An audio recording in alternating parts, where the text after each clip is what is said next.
Hello friends, welcome to online study RJD YouTube channel. और आगे की अपनी क्लास आज की हम कंटिन्यू करते हैं, जिसमें आप लोगों को और भी ज़्यादा इम्पॉर्टेंट यहाँ पर टॉपिक मैं दिखाने वाला हूँ।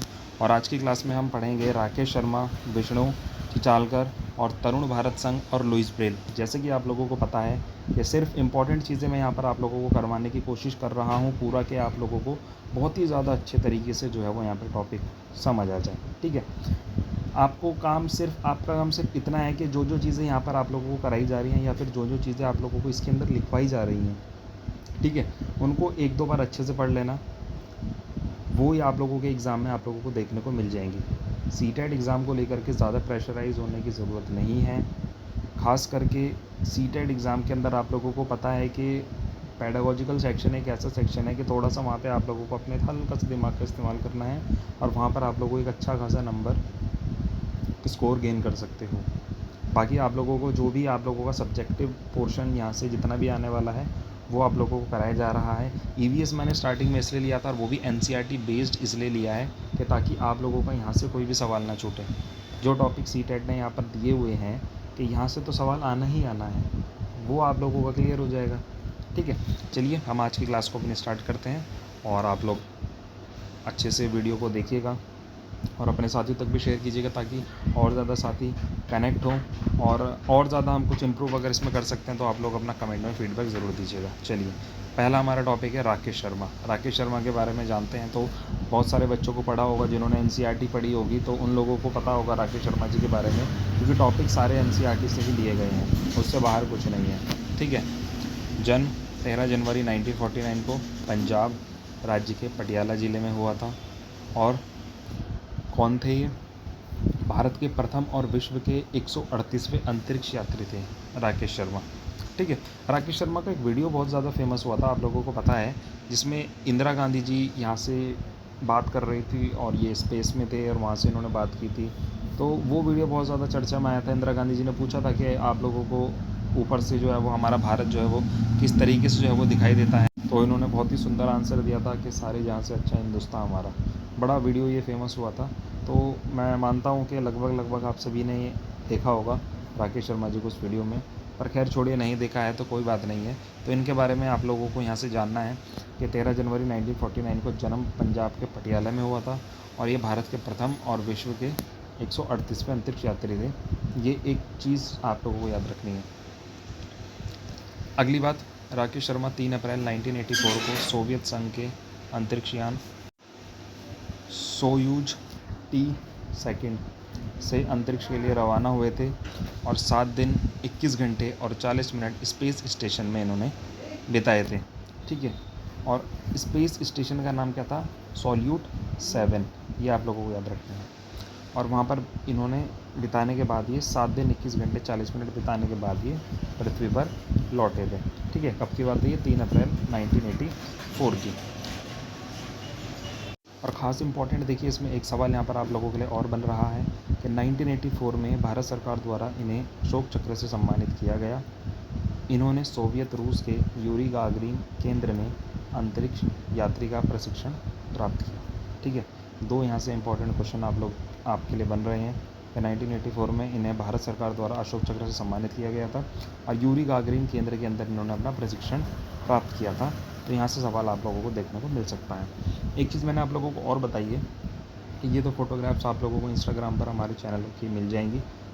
डिस्क्रिप्शन में लिंक है, वहाँ से आप लोग जुड़ जाइए हमारे इंस्टाग्राम अकाउंट से, तो ये सारी फ़ोटोज़ आप लोगों को वहाँ मिल जाएगी। इन फ्यूचर भी आप लोगों को वहाँ पे हेल्प करेंगी। दूसरी बात यह है कि जब हम ये सारे टॉपिक्स अपने कंप्लीट कर लेंगे तो उसके बाद हम ईवीएस के जो प्रीवियस ईयर हुए हैं ऑफलाइन वो प्रैक्टिस करेंगे। उसके बाद ऑनलाइन कुछ क्वेश्चंस जो इम्पोर्टेंट हैं, जो जहाँ से सवाल बन सकता है एनसीईआरटी से, वो उठा लेंगे। तो इस तरीके से जो है वो हम अपना लेकर के चलेंगे कि ताकि ईवीएस के अंदर आप लोगों को प्रॉब्लम बिल्कुल भी ना आए। ठीक है, 100% मैं यहाँ पर अपना करवाऊँगा आप लोगों को। बाकी आप लोग अपना फीडबैक और रिस्पॉन्स ज़रूर देते रहिए ताकि मुझे भी थोड़ा सा मोटिवेशन यहाँ पे मिलता रहे। ठीक है, अगले हमारे नाम है, अगला नाम विष्णु चिचालकर जी। ठीक है, विष्णु चिचालकर। अच्छा, जो नाम आप लोग ये पढ़ रहे हो ना, जैसे विष्णु चिचालकर जी, राकेश शर्मा और कल्पना चावला और आपका करणम मल्लेश्वरी, वहीदा प्रिज्म, इनका आपको व्यवसाय तो ज़रूर ध्यान रखना है कि ये किस व्यवसाय से जुड़े हुए हैं।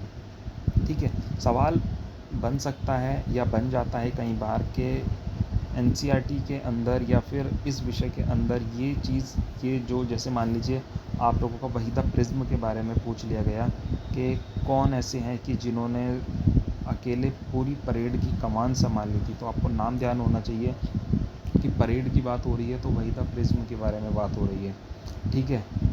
और आप लोगों को ये भी ध्यान होना चाहिए कि स्पेस की बात हो रही है। प्रथम महिला कौन गई थी? कल्पना चावला गई थी। द्वितीय कौन गई थी? आप लोगों की सुनीता विलियम गई थी, ठीक है। तो इस तरीके से आप लोगों को हर एक चीज़ को बहुत ही ज़्यादा बारीक ध्यान से पढ़ना है। इसलिए ज़्यादा मैटर भर भर के मैंने नहीं दिया है, सिर्फ वही पॉइंट दिए हैं जो सीटेट में पूछे गए हैं, चाहे आप लोग मैच कर लेना, ठीक है। चलिए, विष्णु चिचालकर जी के बारे में। इनका जन्म 5 सितंबर 1917 को मध्य प्रदेश के आलोट गांव, जिला देवास में हुआ था।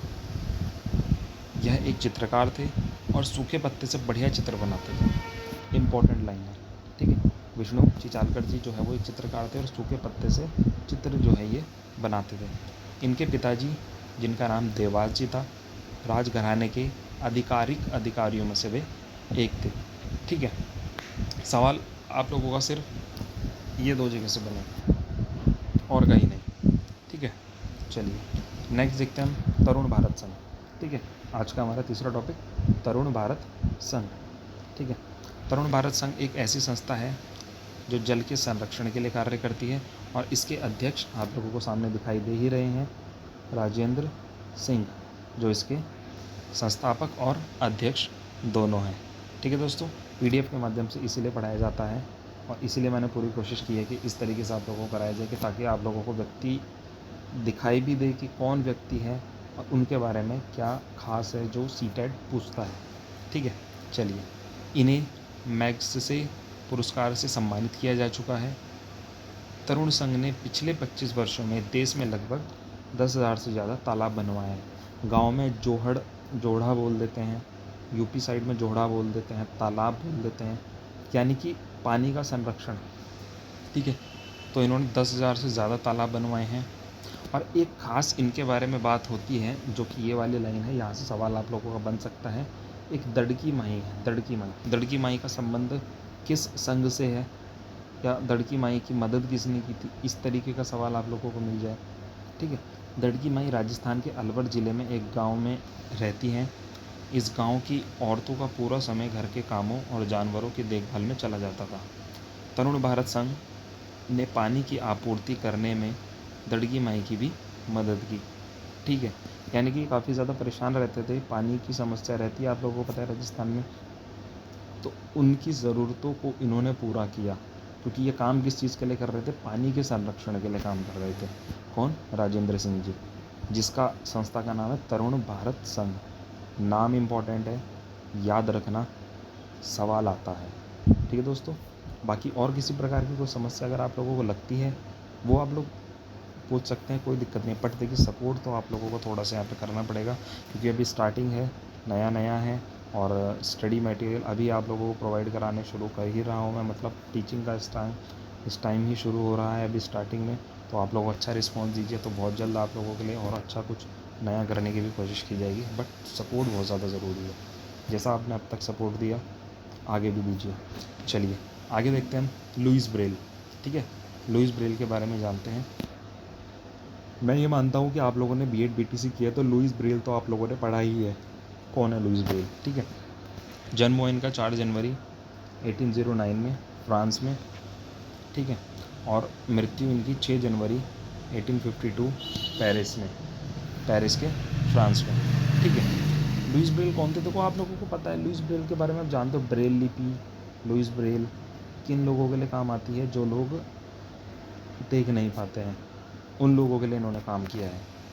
अच्छा, क्या कहानी है इसके पीछे ये भी आप लोग जान लीजिए कि लुइस ब्रेल जो है वो ब्रेल लिपि के जनक कहलाते हैं और ये फ्रांस के थे।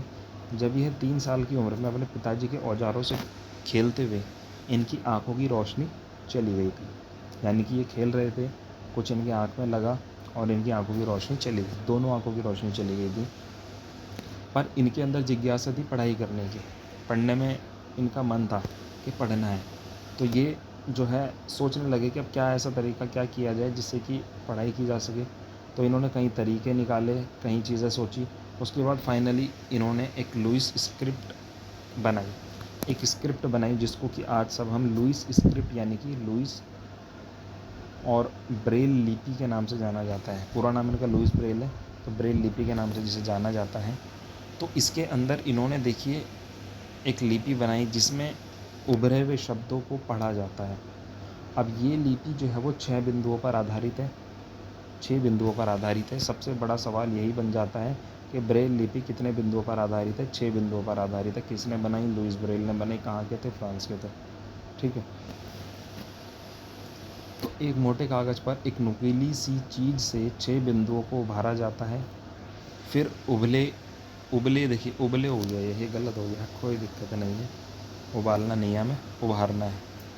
उभरे हुए बिंदुओं पर उंगलियों के सहारे इन्हें स्पर्श करते हुए पढ़ाया जाता है। यह ब्रेल लिपि कहलाती है। ठीक है। आप लोगों ने देखा होगा जो विजुअली इम्पैक्ट होते हैं, यानी कि जो देख नहीं सकते हैं, क्या करते हैं, चीज़ों को छूते हैं, महसूस करते हैं, उसका साइज़ एंड शेप देखते हैं और बहुत अच्छे से वो चीज़ें बता देते हैं। नोट को छू के बता देंगे।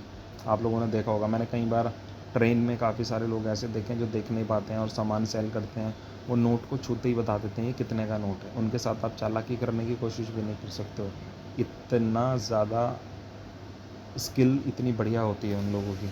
ठीक है। तो इन्होंने यही सोच करके ये उभरे हुए बिंदु को जब स्पर्श करेंगे तो आइडिया लग जाएगा कि हाँ ये शब्द कैसे लिखा हुआ है। आप लोग खुद सोचिए, आप तो चलो देख सकते हैं, आप लोगों को पता है कि ए किस तरीके से लिखा जाता है। अगर ए कहीं आप लोगों को उभरा हुआ मिल रहा है तो आप ना छू के बता दो कि हाँ ये ए है। तो आपने तो देखा हुआ है, तब आप लोगों ने उसकी शेप और साइज़ का पता लगाया, बट ये उसको छू करके स्पर्श करके ही उसको अपने माइंड में कॉन्सेप्ट को सेट करते हैं कि कौन सी चीज़ को किस तरीके से कैसे रहती है, और तभी ये उसको पहचान पाते हैं। ठीक है। तो आज की क्लास में इतना ही रखते हैं। और इम्पॉर्टेंट हमारे लगभग जितने भी हमारी इम्पॉर्टेंट पर्सनैलिटीज़ थी मेरे हिसाब से पूरी हुई।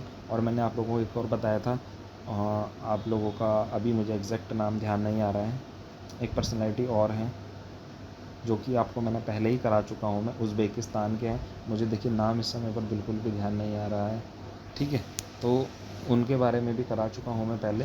बाकी अगर आप लोगों को दोबारा जानना होगा तो आप लोग कमेंट करके बताइएगा, और प्लीज़ ज़्यादा से ज़्यादा शेयर कीजिए, सपोर्ट कीजिए और चैनल को सब्सक्राइब ज़रूर कीजिए। Thank you.